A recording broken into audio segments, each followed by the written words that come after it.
How's it going, David from Comic Book Investments? So, got some stuff back, not just from CGC, but I get it back from like people and things like that. Buy it off people as is. Yeah, got a spider web. Spider-Man, stop. Um, yeah, but got some stuff back. This is not everything I got back this week, but tons more. But just go over to our website, collectorscomics.com, if you want to see everything we got. Tons. I get all sorts of stuff. Golden Age, modern, things like that. But yeah, so we're almost have everything up and listed for our auction that's coming up on August 5th. You guys need to check this out. We have over 200 signature books, a lot of them with like even sketches on them, things like that. Got tons of good keys. I think we have almost close to every Marvel Silver Age key in this auction. So it's going to run from, we added an extra day as well. So normally we did 2 days. Now it's going to be 3 days long, end on 3 days. So it'll be Friday, Saturday, and Sunday when it ends. Starts August 5th. You guys need to check it out. Tons of good stuff. I think we're going to be around 2,500 items in this auction. So a very big auction. It's crazy to think that we started off at like 600. And that was like, we thought that was like huge. Like, oh my gosh, it's so much. And now it's like, fast forward 2 years later and we're, 5 times that. So thank you for everyone that sent in stuff. Again, tons of good stuff. I'll do more showcases when it's up and going. But yeah, so collectorscomics.com, check it out. So let's get right into it. And we got, let's see, there's the light. First one, no, this is out of order. What am I doing? I put them down wrong. There we go. Got to go in that order. Spider-Man 14. This is the first appearance of Green Goblin. A 2.5, 14.59. Now, not all these, like I said, are back from CGC, so I bought them as is. So not much I can do about it. I can't tell you like, what I think it was come back and all that kind of stuff. First appearance of Punisher at a 4.0, 1,025. Someone asked me in the comments, I replied to them. Sorry, I've just been like, if I haven't replied to everyone's comments, I've just been so busy with this auction. Just tons going on. And I have like family in town too. So haven't uploaded as many videos as like things like that. But that should, these auctions, they're a lot of work, especially as they're ramping up. Anyways, someone asked me something about, I'm not really too knowledgeable on this, but they're changing out Frank Castle. There's going to be someone else taking the place. And then they asked me, will that diminish this book? First appearance of Punisher. I was like, no, because the Punisher is bigger than any one storyline.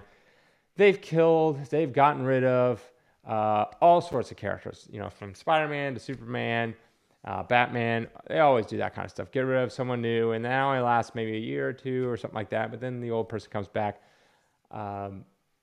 That's always going to happen to spice things up. They're going to have someone new, and then that character may be something that kind of connects with people, but they won't, because it's not like Punisher is like the first of his kind, Frank Castle.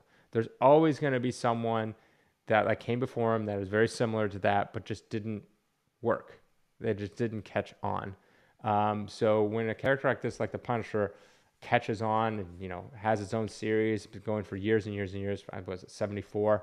There's a reason why, and they'll always go back to this. So yeah, and plus it's the mantle of the Punisher, just like the mantle of Spider-Man. So even if there's a different Punisher, makes no difference. Here we go. We got Beta Ray Bill #1, Simonson variant.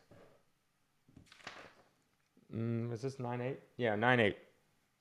$35. Yeah. So this, that's the thing with like modern books is, this came out in 21. Yeah. 21. We were 2 years from now. It came out in May of 21. So it's been 2 years, and this variant's worth $35 as a 9.8. Not even worth the cost that it would take to case this book. So this is something to like think about and look at. Even though this is kind of cool cover, not gonna lie. But it says There's too much. There's just too many variants, too many new comic books. Like back in the day, I don't know where it is, but I think Marvel, when they had their premiere issue, that'd be like Hulk 102, Iron Man 1, Nick Fury 1, stuff like that. There was like, had a little like ribbon on it, premiere issue. They expanded, I want to say, to 15 or 16 titles. And I was like, oh my gosh, we have 15 or 16 titles. Like, we're massive. Like ongoing series. And they come out maybe once a month to once every 2 months during that time. And that was big for them. That was big to have that many titles. How many titles are there now? And that's the problem. Is like, not only is there just, you know, a ton of like publishers and things like that, but each one makes so many titles, and sometimes they come out twice a month, but generally like monthly. And then that's why they just like, they come out with them and they last like a few issues and then they're gone. Or they'll come out with these one shots where it's just like, we're just going to come out with one issue of this one thing one time and then it's done. And they have a ton of that. It's just so many. I want to say Marvel probably has like 50 to 70 ongoing series right now, somewhere around there. And some of them might just come out here and there. Other ones might be scheduled like once a month. And it's just too much. Like, it's so much that it ends up making things like not valuable because there's just so much supply out there. It compared to like this. Imagine you had 100 people and you had 100 titles. Well, some might gravitate towards some. So maybe like 5 go to like the best selling title. And then maybe some just get none. No one buys them. But if you only have 10 titles, that means all these people have to gravitate towards only those 10 titles. And so you might have 90 going after one title, and then the other 10 people go between the other 9 titles or something like that. And which would help boost like the longevity and the value of modern books, because you have more people attached to those books. So if someone's only can afford to buy like 3 new books a year, maybe they buy Spider-Man and a Batman and one other book. So all these other books they just don't care about. They just don't read, which then long term down the road just becomes less valuable. What am I looking at? Fantasy 448. 1149. First appearance of Silver Surfer and Galactus. Got the Flash. Number 139. First appearance of Reverse Flash. 499. I was really hoping that the Reverse Flash would show up in the Flash movie, but I was wrong. I mean, the other Flash was kind of the Reverse Flash and did have yellow on it. God, that movie is just bad. My brother watched it for the first time this weekend, and he was like, people said the CGI was bad, and I was like, oh, people are just blowing it out of proportion. And he was like, but when I watched it, it was like laughable bad. He was like, it's like PlayStation 1, PlayStation 2 graphics. Like, I know. And I was like, was Ezra Miller annoying? He's like, yes, very annoying. He's like, the movie is terrible. And I'm like, yeah, it is. It's really, really bad.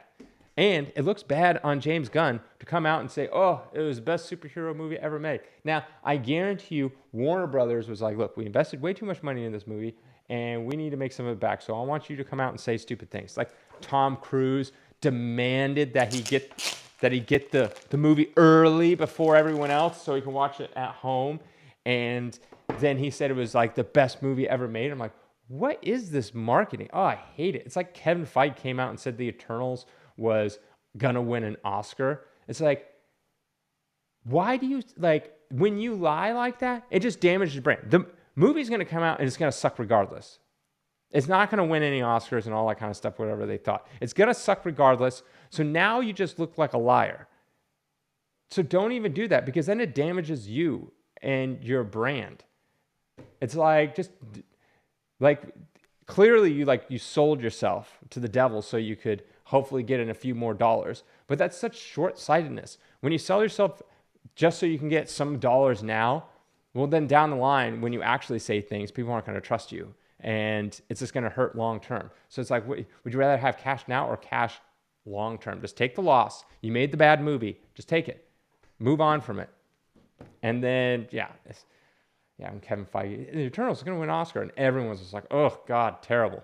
It was like the only Marvel movie I was like, yeah, we're just going to push that away and never talk about it ever again. And sequels, no, no, no. It's like, oh, we're going to have a whole universe and everyone's going to get their own movie and it's going to be huge, huge, huge. It's like, yeah, maybe don't hire the director whose most notable film was having a woman poop in a bucket on screen. It's like, oh my gosh.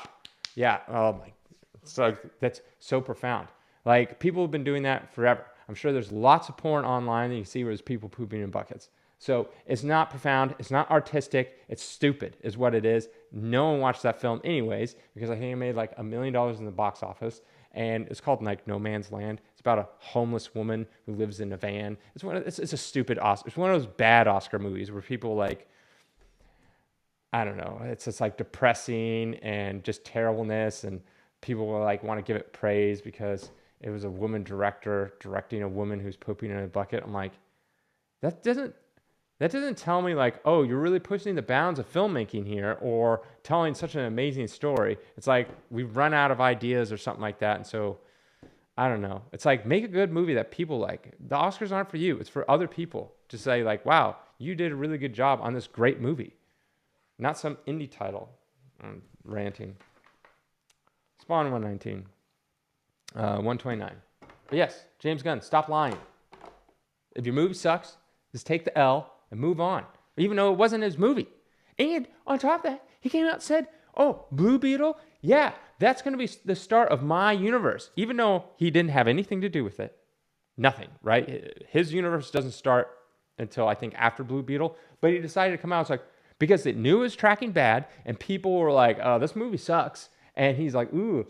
And then Warner Brothers was like, look, we don't want to lose millions of dollars. So why don't you come out and say this is the start? You know, we can get a little bit more money. And it's like, no, you damage your brand. You damage James Gunn's future DC James Gunn universe. You damage it by saying Blue Beetle, which looks terrible, although I like the actor. I watched Cobra Kai. I like him in Cobra Kai, so I have nothing against the actor. And then, but it looks stupid. And on top of that, I read somewhere that it's tracking to make $10 to $12 million opening weekend. 10 to 12. 10 to 12. I mean, I think this movie costs like $100 million to make, which is still a lot, but far less than like Indiana Jones or Flash, which is like 200 and 300. But $10 million. That is abysmal. That is abysmal. I'm sorry. That is stop. You need to cut clean slate and just be like, look, don't say, I don't know why James Gunn even said it. It's like, oh, this is the start. No, you're not going to use Blue Beetle in there. Let's just be honest. It's not the start. Don't put that in part of your, if you want to rebuild the DC cinematic universe, you're going to have to start on a good foot. This is a bad foot to start on. That's just going to taint everything. Haven't you noticed every DC movie going down more and more and more in the box office?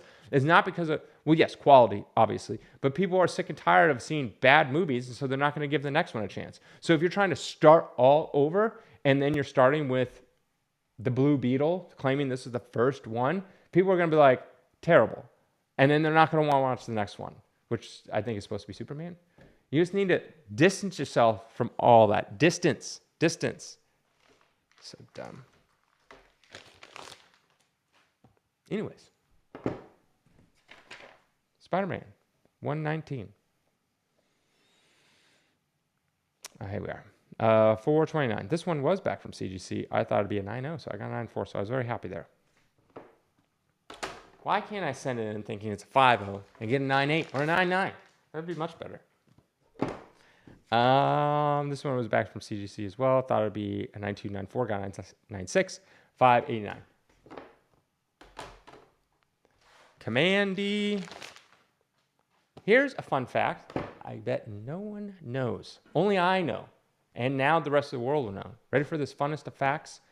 A fact that no one knows? No one. Not a single person. Do you know what comic book artist this is their favorite series? Do you know? Anyone? Type in the comments if you know. I'll give you a chance. Kevin Eastman. Kevin Eastman. This is his favorite series.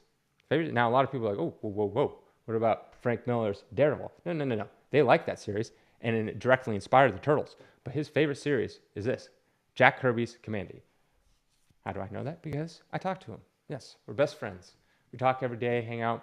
Every Sunday, he draws me some pictures. I write him some songs. No, none of that's true, but this is true. Commandy. That was his favorite. Oh, here it is. 285. I thought this would be 9.8. Got a 9.6.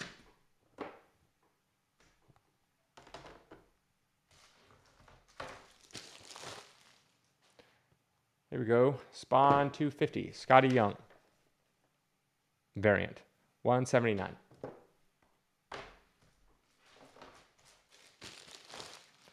Ultimate Spider-Man number 1 and a 9.4. $89. Like I said, all these are on my website, collectionscomics.com. And here we go. First appearance of the Rogue. Right? First appearance of Rogue? Yeah, first appearance of Rogue in the X-Men. No, her first appearance was Avengers Annual 10. That's what it was. Man. She definitely got a lot hotter when Jim Lee took over. I'm sorry, not attractive, bro. 259 for a 9.8. Old label. That is it. Have a good day.